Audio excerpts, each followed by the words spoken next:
Alors dans cette vidéo, je vous propose un guide complet et 100% gratuit sur comment démarrer l'apiculture en 2025. Vous êtes nombreux à vous poser la question, donc j'ai décidé de synthétiser un petit peu tout ce que je sais en 9 étapes.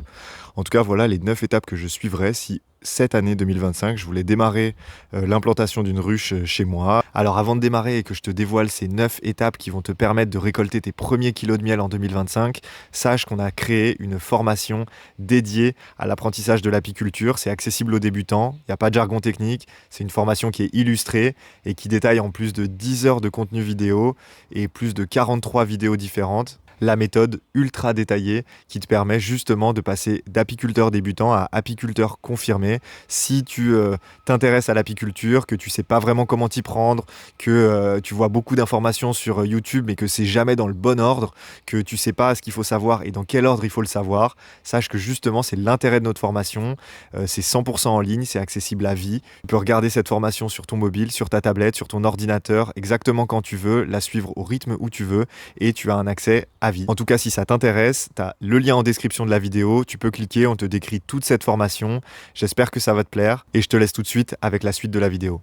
Alors déjà, félicitations, vous êtes dans la première étape, vous faites partie de ceux qui ont déjà démarré la formation. C'est effectivement ce que je commencerai par faire, c'est me former. Donc déjà, je commencerai par me former sur les abeilles en elles-mêmes. La colonie, qu'est-ce que c'est qu'une colonie, qu'est-ce que c'est que des abeilles, les différentes races d'abeilles, etc. Donc je vais vous expliquer un petit peu ça de manière un peu succincte. Donc déjà, vous devez savoir que dans une colonie d'abeilles, on a 3 castes. Donc les castes, c'est les différents membres qui composent une colonie. La première caste, c'est la reine. Donc évidemment, la reine, c'est celle qui s'occupe de pondre.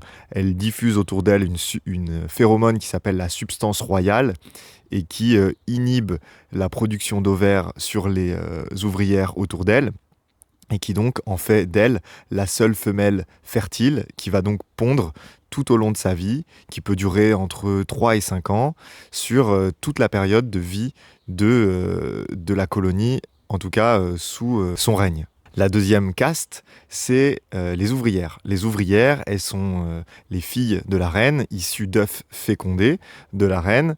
Je vous expliquerai pourquoi ensuite. Les ouvrières, elles vont exécuter toutes les tâches annexes de la ruche. Donc je dis annexe parce que forcément, quand on parle d'une colonie, il faut forcément la reproduction. La reproduction, c'est la reine et les ouvrières s'occupent de tout le reste.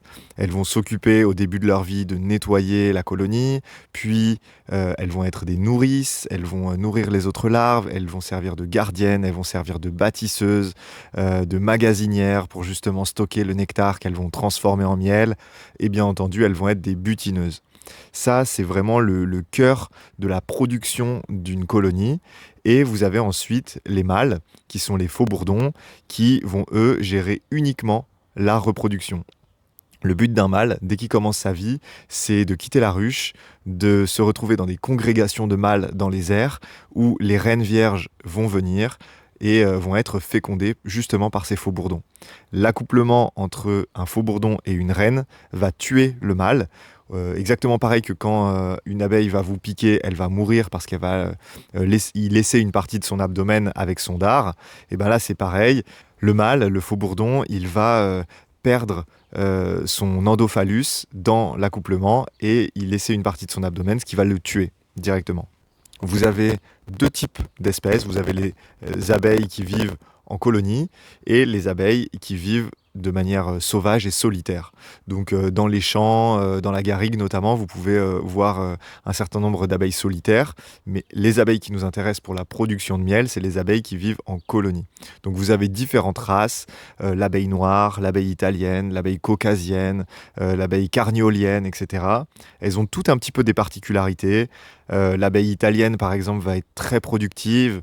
L'abeille carniolienne va être très adaptable aux différents climats. Bien entendu, l'intérêt de connaître la race d'abeilles quand on va démarrer l'apiculture, c'est parce qu'en fonction de votre climat, en fonction des caractéristiques de votre biotope aux alentours, donc des plantes que vous avez, des différentes miellées que vous attendez, si vous espérez voir des acacias autour de vous fleurir, bah, c'est peut-être mieux d'avoir des caucasiennes.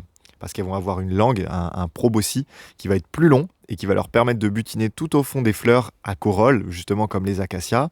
Donc ça peut être intéressant d'avoir ça.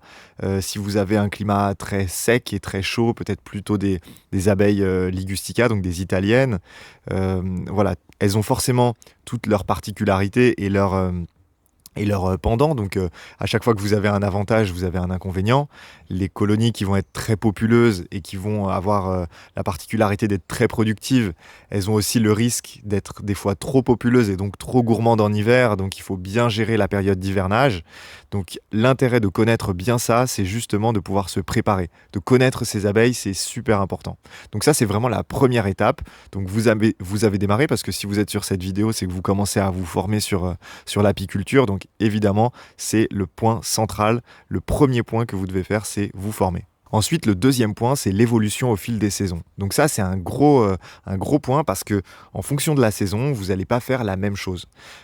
C'est assez évident, mais les abeilles, elles suivent des cycles particuliers, des saisons particulières. Donc le printemps, l'été, l'automne et l'hiver. Et en fonction des saisons, elles vont avoir différentes tâches, différents rôles. Les abeilles vont au printemps être dans une période de croissance.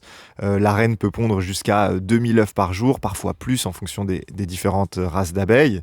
Et c'est à ce moment-là que la ruche est en plein essor. Okay, donc là, on a un risque particulier déjà qu'il faut apprendre à gérer, c'est le risque d'essaimage. C'est le moment où les abeilles vont décider de diviser la colonie en deux. Elles estiment qu'elles ont atteint leur taille de maturité. Et donc, la reine va rester avec une partie de la colonie.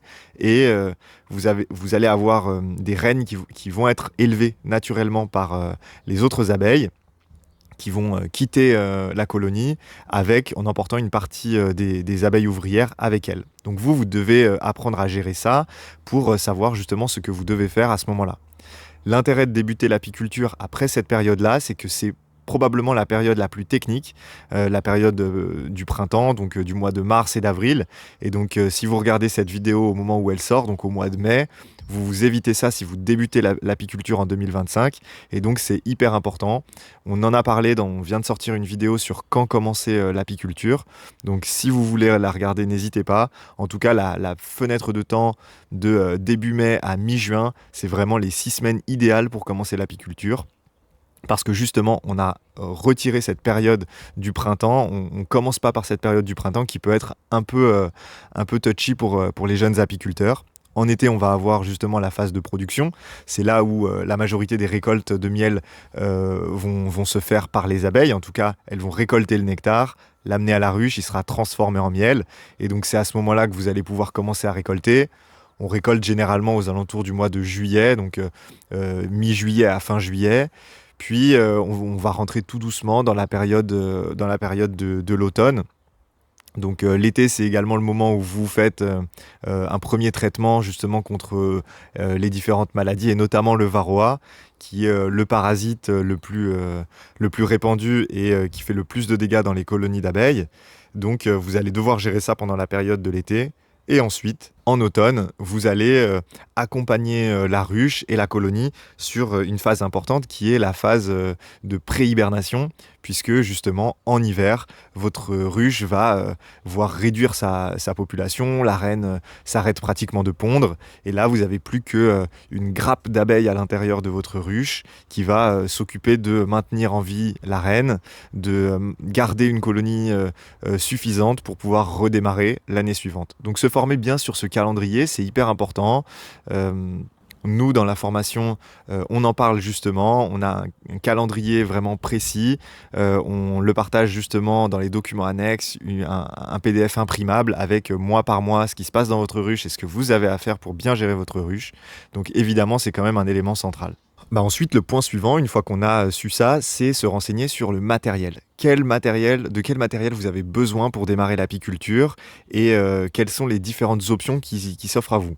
Donc, ce qu'il faut savoir, c'est que dans l'élevage d'abeilles, dans le but de produire du miel, la production de miel, vous avez globalement deux types de ruches.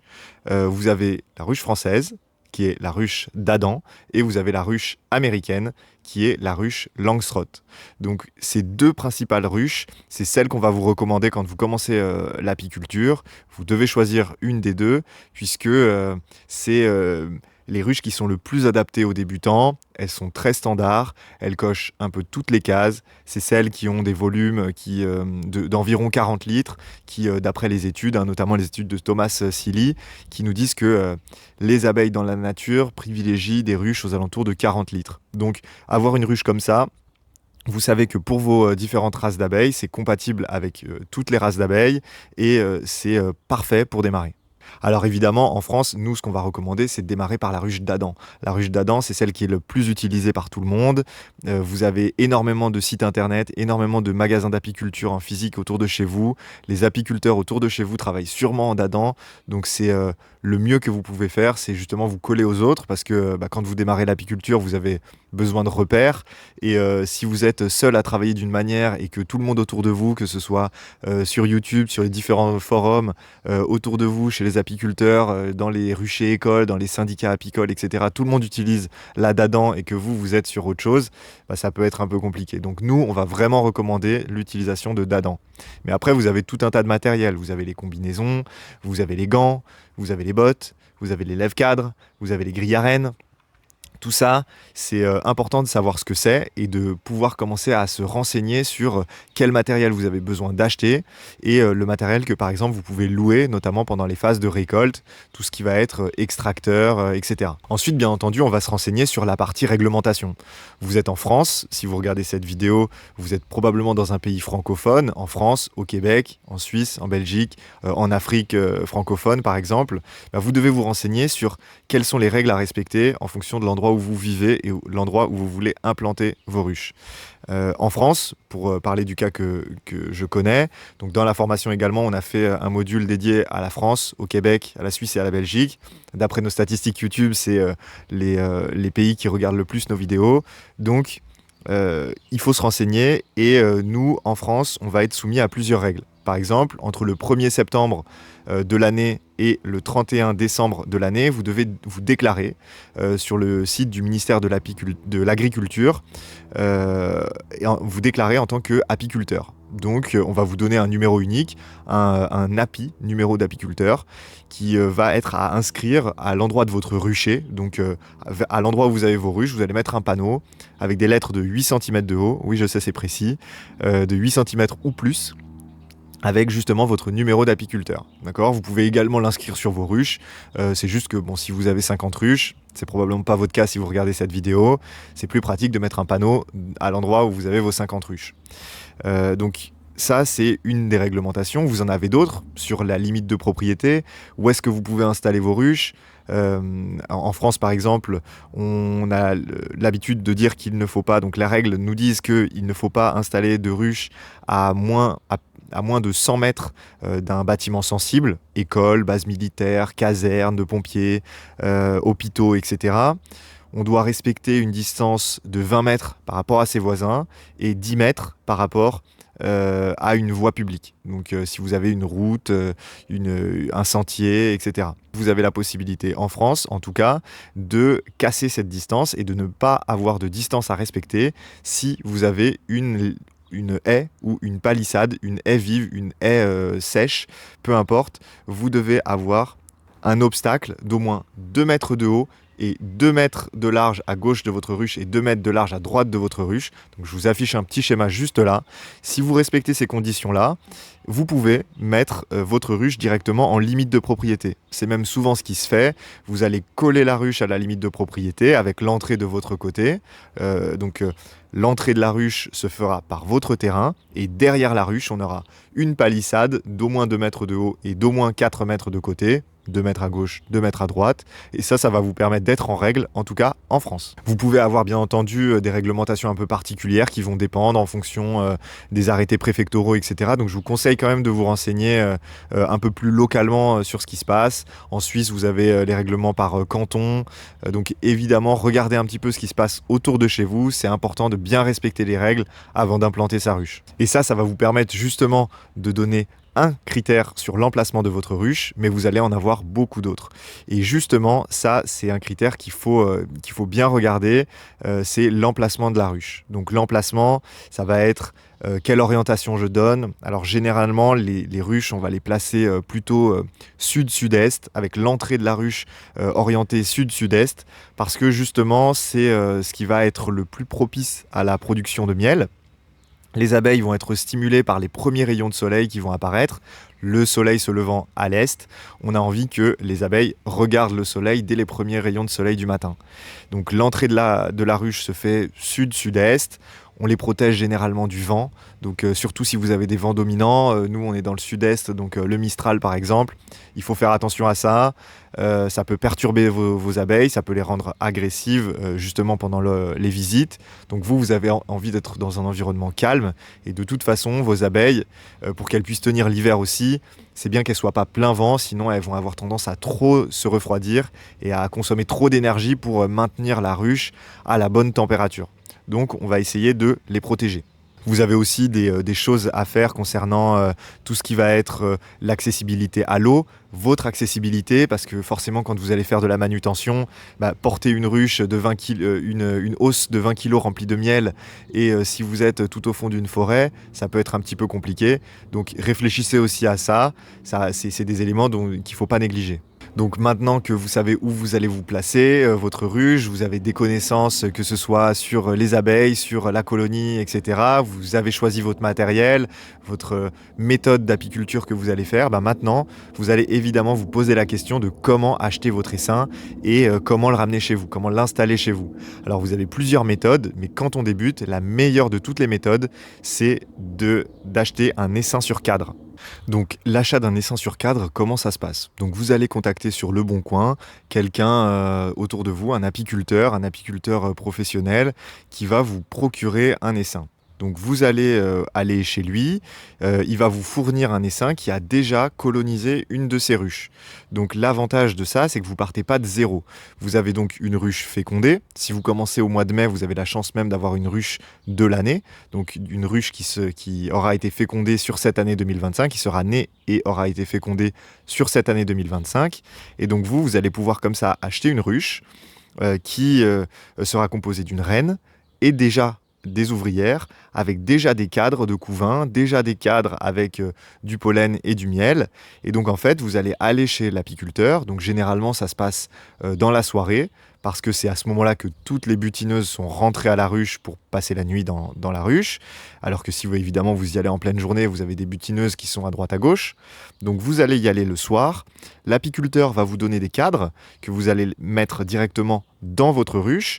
Et ces cadres-là, vous allez les installer et vous allez repartir avec la ruche en veillant à bien fermer votre ruche, faire un transport, si possible dans un utilitaire ou dans un break, en tout cas dans une voiture avec un coffre qui est à part, qui est pas dans l'habitacle de la voiture, pour des raisons évidentes de sécurité. Donc voilà, vous devez vous occuper de ça. Et ça, c'est la première étape justement pour récupérer votre essaim. Un essaim, ça va coûter entre 140 et 180 euros. Ça dépend des apiculteurs, ça dépend du nombre de cadres colonisés. Vous avez des essaims sur 3-4 cadres, d'autres sur 5. La majorité se vendent sur 5. Parfois, vous pouvez aller jusqu'à 6 cadres. Ça va dépendre de votre choix. Évidemment, une colonie qui a 6 cadres sera plus avancée et pourra probablement vous donner du miel dans l'année en cours. Si vous achetez cette année 2025 au mois de mai, une colonie sur 6 cadres, vous pouvez espérer, si vous avez des plantes mellifères qui fleurissent en juin, typiquement des lavandes par exemple, vous pouvez espérer avoir une première récolte de mai une première récolte de miel dès ce mois de juillet 2025.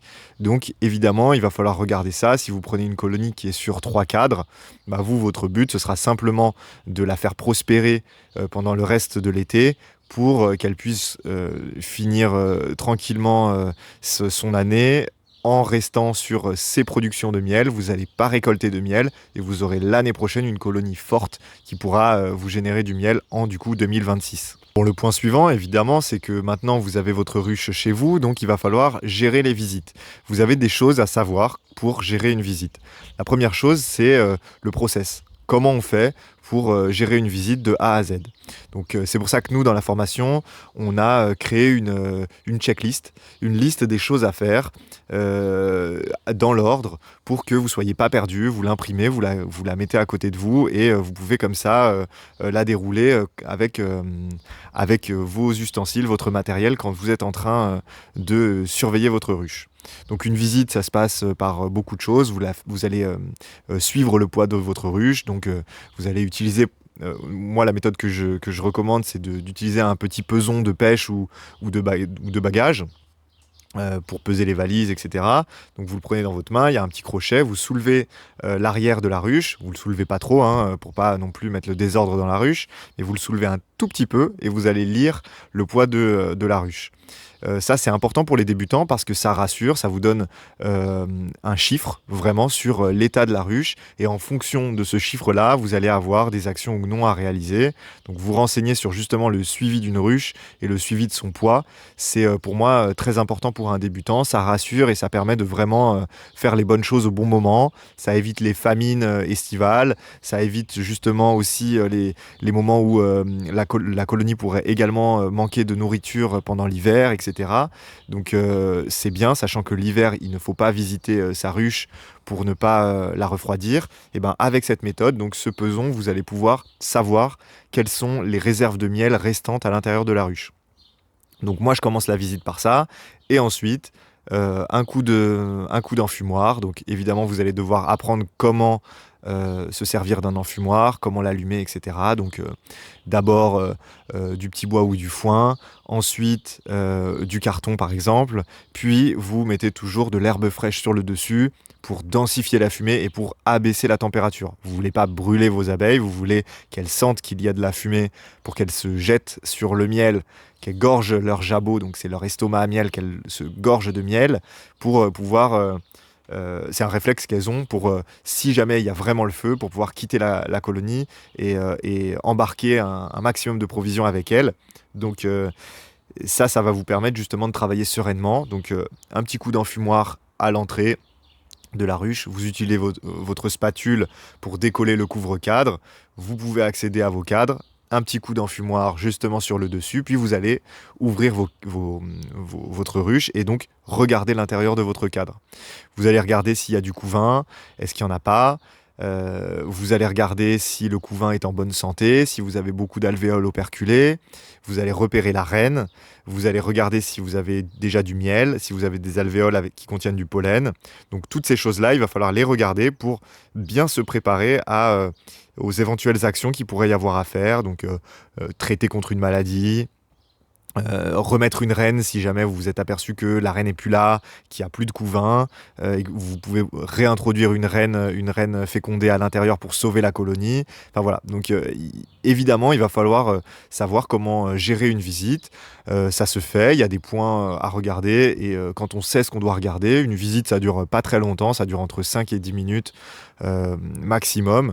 Donc pour chaque ruche, c'est pas très long. Évidemment, vous allez avoir des visites plus longues quand vous cherchez quelque chose en particulier, ou si vous n'arrivez pas à trouver votre reine par exemple. Mais globalement, il faut tabler là-dessus. Et ensuite, bien entendu, une fois qu'on sait ça, on va essayer de savoir comment suivre notre ruche. Donc le suivi de la ruche, il se fait par plusieurs choses. C'est déjà savoir à quelle fréquence on va visiter notre ruche. Donc généralement, on dit que pendant les phases de printemps, justement pour éviter les risques d'essaimage, on va essayer de visiter nos ruches tous les 7 à 10 jours.